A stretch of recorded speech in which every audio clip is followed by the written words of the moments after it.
Claiming descent from the biblical King Solomon and the Queen of Sheba, the Solomonic Dynasty would rule Ethiopia for over 700 years. This claim was not just a matter of pride, but a cornerstone of their legitimacy and authority. This period witnessed territorial expansion, military reforms, and a flourishing of arts and culture. The Solomonic rulers were not only warriors, but also patrons of the arts, commissioning works that celebrated their divine heritage and the glory of their reign. The Solomonic dynasty's legitimacy rested on its claim to a divine right to rule.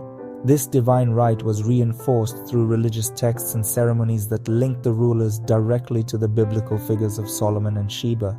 This connection to the biblical King Solomon imbued the dynasty with an aura of power and prestige. The Solomonic rulers were seen as the earthly representatives of a divine order, a belief that was deeply ingrained in the Ethiopian consciousness. The Kebra Nagast, a 14th century epic, chronicled the legendary union of Solomon and Sheba, further solidifying the dynasty's claim to power. This text was not just a historical account, but a theological and political manifesto that justified the Solomonic rule. Under the Solomonic dynasty, Ethiopia experienced a period of territorial expansion. The rulers embarked on military campaigns to consolidate their power and extend their influence, bringing new regions under their control. Emperors like Amdasayon I, who reigned from 1314 to 1344, and Zara Yaqub, who ruled from 1434 to 1468, led successful campaigns, consolidating their control over the Ethiopian highlands and expanding their influence into neighboring regions. These emperors were not just military leaders, but also reformers who strengthened the administrative and religious institutions of the state.